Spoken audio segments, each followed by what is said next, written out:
Ukraine, in light of reports that some citing very credible sources, some even citing Iranian officials, that Tehran has already sent hundreds of short-range ballistic missiles, Fatih 360, to Russia to use in Ukraine. First of all, how alarmed are you? And secondly, is it time to allow Ukraine to destroy those warehouses storing them in Russia? So, look, Alex, no new policy changes to announce, but we're, of course, incredibly alarmed by these reports. Any transfer of Iranian ballistic missiles to Russia would represent a dramatic escalation in Iran's support for Russia's war of aggression against Ukraine. We have been clear, our partners throughout the G7 and the NATO summits have been clear that we're prepared to deliver significant consequences. I'm not going to get ahead of that or preview them from here, but Alex, you and I, going back I don't know how long now, I have talked about the increasingly concerned about the deepening security partnership between Russia and Iran since the onset of Russia's full-scale invasion. It is something that we are continuing to pay close attention to.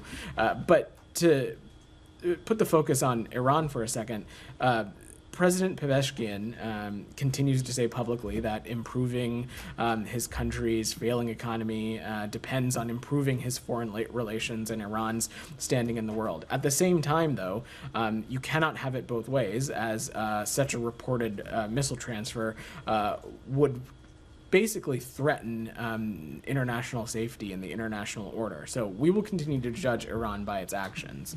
But in terms of my point about letting them strike the arrows rather than striking the shooter, not only the U.S. administration is refusing to change policy, we also are not allowing the U.K. to use to let Ukraine use its own weapons. Why? And secondly, is the Secretary discussing this topic in London?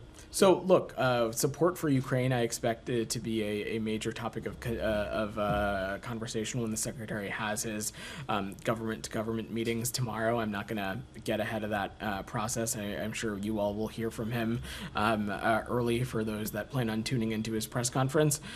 Beyond that, Alex, I'm just not going to speculate on potential actions the United States may or may not take. Let me just say we have been clear and consistent about our support for Ukraine and making sure that they have what they need to defend themselves and defend themselves from attacks just immediately across the border as well. And we'll continue to take a look at what is required so that our partners in Ukraine can do that. I have one more on Iran, if I may. Next week will mark 2 years since the killing of Mahsa Amini.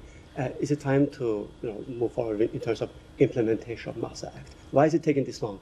So I don't have any updates for you there, Alex, but of course the human rights atrocities in Iran is something that we are paying close attention to, and of course it continues to be inconsistent with what we find to be President Pezeshkian's own stated goal, and we'll appropriately take action should we need to.